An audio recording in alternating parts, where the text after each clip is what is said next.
Welcome friends, summer defence education 11 में आपका स्वागत है दोस्तों। और पिछले कुछ वीडियोस से अपन इलेक्ट्रोस्टैटिक्स के बारे में पढ़ रहे हैं और इससे रिलेटेड इम्पोर्टेंट टर्म्स के बारे में भी अपन ने अध्ययन कर लिया है, स्टार्ट कर लिया है। और आज अपन दो इम्पोर्टेंट टर्म्स के बारे में देखेंगे, विद्युत क्षेत्र और विद्युत बल रेखाएं।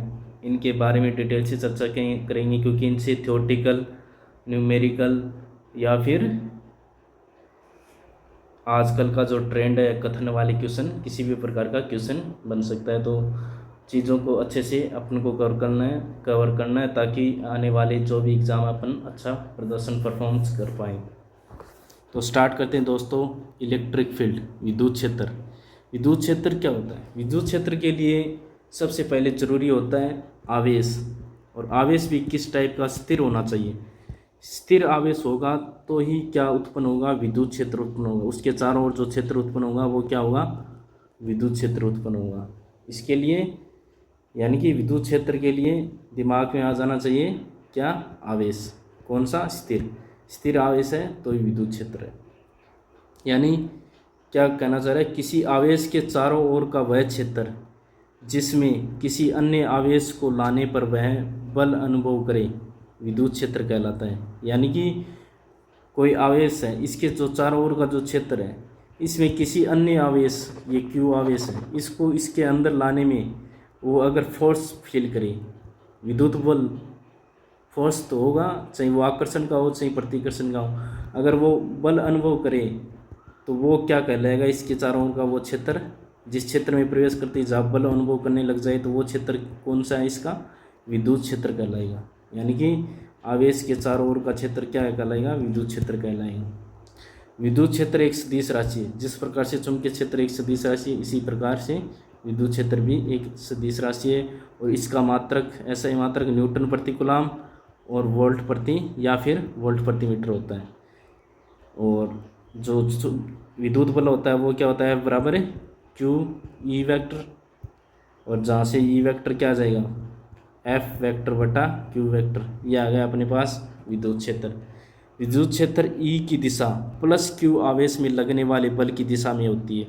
यानी कि जो प्लस क्यू आवेश है उसकी उसमें जो लगने प्लस क्यू आवेश में लगने वाले जो प्लस क्यू है उस पर जो लगने वाला बल है उसकी दिशा में ही किसकी दिशा होती है? विद्युत क्षेत्र की दिशा होती है। यानी कि विद्युत क्षेत्र की दिशा प्लस क्यू आवेश में लगने वाले बल की दिशा में होती है।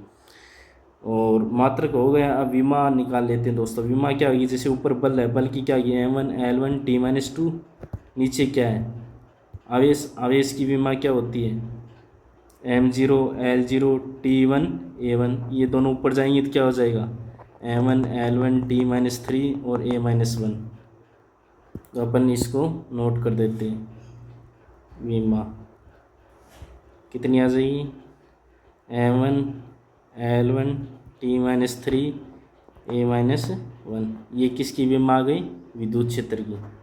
ठीक है दोस्तों, और ये विद्युत क्षेत्र की विमा हो गई। अब अपन नेक्स्ट जो इम्पोर्टेंट टर्म है विद्युत बल रेखाएं, इनके बारे में डिटेल से चर्चा करेंगे क्योंकि बहुत ही इम्पोर्टेंट पॉइंट है ये अपना विद्युत बल रेखाएं।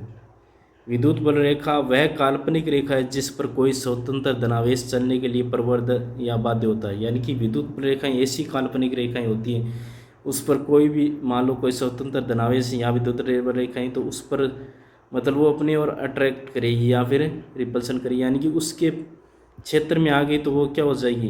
बंध जाएगी। यानी कि उस पर फोर्स लगेगा। इस प्रकार से वो काल्पनिक रेखाएं होती है जिस पर कोई स्वतंत्र धनावेश चलने के लिए प्रवृत्त या बाध्य होता है, विद्युत बल रेखाएं। विद्युत बल रेखाएं एक वक्र बनाती है। यानी कि विद्युत बल रेखाएं क्या बनाएंगी? एक वक्र का निर्माण करेंगी। ठीक है दोस्तों, विद्युत बल रेखाएं एक वक्र बनाती हैं।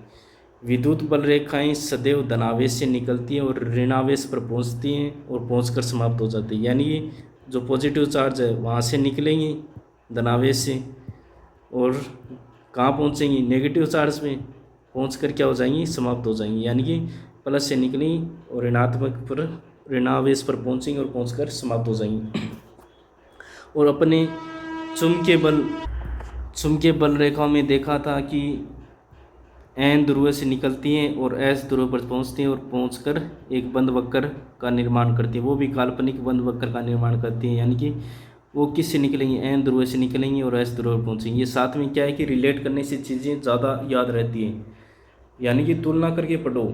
विद्युत बल रेखाएं, चुंबकीय बल रेखाएं, जो भी अपन ने नोट्स बनाए हैं उनसे अलग अलग विद्युत बल रेखाएं और चुंबकीय बल रेखाएं, इनकी विशेषताएं आपस में पढ़ो कि ये धनावेश से निकलती है, ऋणावेश पर पहुंचती है, पहुंचकर समाप्त हो जाती है। जबकि चुंबकीय बल रेखाएं किससे निकलती है, एन ध्रुव से निकलती है और एस ध्रुव पर पहुंचती है और पहुंचकर समाप्त हो जाती है। जबकि नहीं पहुंचती नहीं, अंदर भी ये गमन करती है, एस से एन की ओर अंदर और बाहर एन से एस की ओर, यानी एन से निकलती है एस पर पहुंचती है। इस प्रकार से चीज़ों को रिलेट करके पढ़ोगे तो चीज़ें लंबे समय तक याद रहेंगी, और जब लंबे समय तक चीज़ें याद रहेंगी तो अपन को बार बार रिवीजन की जरूरत नहीं पड़ेगी और अपन एग्ज़ाम में अच्छी परफॉर्मेंस कर पाएंगे। तो ठीक है दोस्तों, अपन नेक्स्ट पॉइंट करते हैं। अपन 3 नंबर, विद्युत बल रेखाएं के किसी बिंदु पर,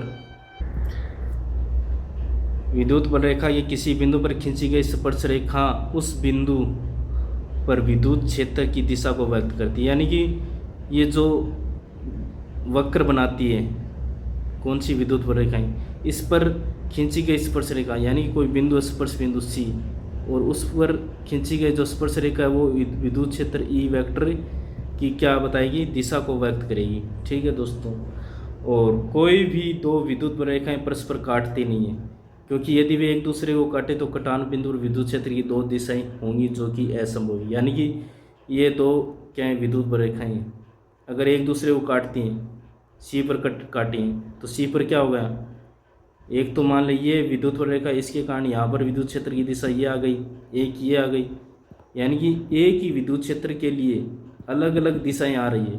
तो इसका मतलब विद्युत क्षेत्र एक सदिश राशि नहीं है, जबकि हम जानते हैं कि विद्युत क्षेत्र क्या है, डेफिनेटली सदिश राशि है। जब सदिश राशि होगी तो उसकी दिशा क्या होगी, दिशा और परिमाण एक निश्चित दिशा में होगा, इसलिए ये क्या है, असंभव है। यानी कि कोई भी दो विद्युत बल रेखाएं आपस में काटेंगी नहीं।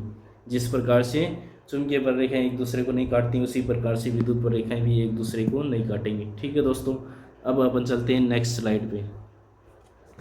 नंबर 5 विशेषता, ये क्या कहती है, विद्युत क्षेत्र का परिमाण तथा दिशा और दिशा हो तो ऐसा विद्युत क्षेत्र एक समान विद्युत क्षेत्र या समरूप विद्युत क्षेत्र कहलाएगा। यदि विद्युत क्षेत्र का, यानी विद्युत क्षेत्र का परिमाण और दिशा दोनों समान हो, ठीक है दोस्तों, तो ऐसा विद्युत क्षेत्र क्या कहलाएगा, एक समान विद्युत क्षेत्र कहलाएगा। यानी जब परिमाण और दिशा सबकी क्या है, एक जैसी है, तो क्या कहलाएगा, एक समान विद्युत क्षेत्र या समरूप विद्युत क्षेत्र कहलाएगा।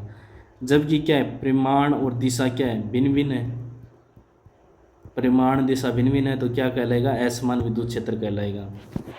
नंबर 6 पॉइंट, ये इम्पोर्टेंट है, 2 समान आवेशों को मिलाने वाली रेखा जिस पर स्थित बिंदु जहाँ विद्युत क्षेत्र का मान शून्य होता है उदासीन बिंदु कहलाता है। यानी कि जब आवेश समान होगा, आवेश समान होगा तो क्या करेंगी, एक दूसरे को क्या कर देंगी, प्रतिकर्षित कर देंगी, क्योंकि समान आवेश की चीज़ें एक दूसरे को क्या करती हैं, प्रतिकर्षित करती हैं। अगर यहाँ ऋणावेश होता तब भी यही स्थिति होती, ठीक है। अगर यहाँ प्लस यहाँ माइनस होता तो क्या होता, यहाँ से निकलती और ऋणावेश पर पहुँचकर समाप्त हो जाती।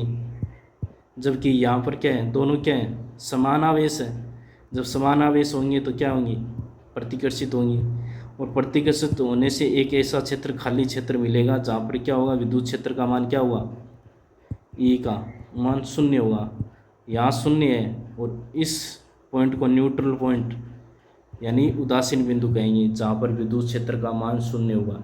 कब, जब 2 समान आवेशों को मिलाने वाली रेखा पर स्थित बिंदु जहाँ पर विद्युत क्षेत्र का मान शून्य है, तो वो क्या कहलाएगा, उदासीन बिंदु कहलाएगा। ये आज की इम्पोर्टेंट टर्म्स थी दोस्तों, विद्युत बल रेखाएं और विद्युत क्षेत्र। इनसे रिलेटेड विमा पूछी जा सकती है, मात्रक पूछा जा सकता है, छोटा न्यूमेरिकल पूछा जा सकता है विद्युत क्षेत्र से रिलेटेड बल आवेश का मान देकर। इसके अलावा जो विशेषताएं हैं, थ्योरेटिकल क्वेश्चन, कथन वाले क्वेश्चनों में कि निम्न में से विद्युत बल रेखा की विशेषता कौन सी है, 1 2 3 4 ऑप्शन दे देंगे, दोनों, तीनों, सभी। तो इस प्रकार से बहुत सारे क्वेश्चन बन सकते हैं। अगर अपने वीडियो को अच्छे से देखा है, अच्छे से कवर किया है, तो अपन ईजिली कर पाएंगे। इसका अपन को साथ साथ में जो भी प्रीवियस ईयर के एग्ज़ाम के क्वेश्चन हैं फिजिक्स से रिलेटेड, तो उन चीज़ों को विद्युत क्षेत्र के, तो उनको अपन को साथ साथ में एनालिसिस करना चाहिए कि जो पढ़ाया जा रहा है क्या वाकई में सही है, वो क्या जो पढ़ रहा हूँ मैं जिस भी टीचर से, जिस भी चैनल से, क्या वो वाकई में मेरे लिए इफ़ेक्टिव है। इस चीज़ का साथ साथ में एनालिसिस करना बहुत ज़रूरी है दोस्तों, क्योंकि किसी भी भाई का समय ख़राब नहीं होना चाहिए, किसी भी दोस्त का समय ख़राब नहीं होना चाहिए। जिसको जहाँ बेटर लगे वहाँ तैयारी करनी चाहिए, जिस टीचर का अच्छे से समझ में आता है या जो चीज़ें अच्छी हैं वहाँ से नॉलेज प्राप्त करनी चाहिए। क्योंकि यूट्यूब पे बहुत सारे चैनल हैं, सब जगह हैं।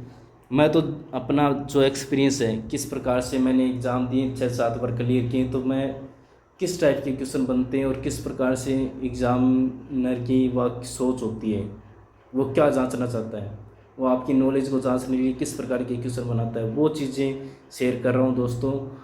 और जीवन में क्या है कि भटकाने वाली हमारी एज ही ऐसी होती है, जो हम इस स्टेज पर हैं, हमें भटकने के लिए बहुत से मार्ग मिलेंगे।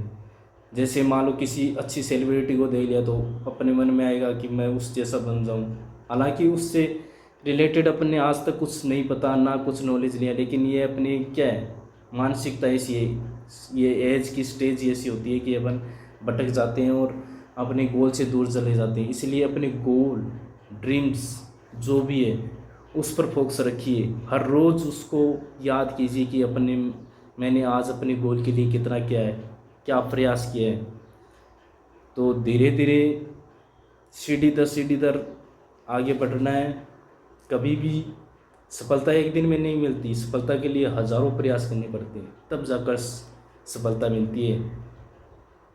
अगर इतना ही आसान होता तो कोई भी, हर इंसान सफल होता, क्योंकि सफल होने के लिए टिका रहना बहुत ज़रूरी है। परिस्थितियाँ आएंगी, आंधी तूफान, बहुत बार मन करेगा कि सब कुछ छोड़ दें, सब कुछ छोड़ छाड़ के चले जाएं, मतलब ऐसी मतलब नेगेटिव सोच हावी होने लगेगी। फिर भी आप उस फील्ड में या उस गोल या ड्रीम्स पर टिके हुए हो, तो यकीन मानिए कि आपके अंदर वो ताकत आ चुकी है, वो मतलब आप उस चीज़ के लिए बन चुके हो, आप उसके काबिल हो चुके हो। आपको सफल होने से कोई नहीं रोक पाएगा, अगर आप निरंतर प्रयास करोगे और टिके रहोगे।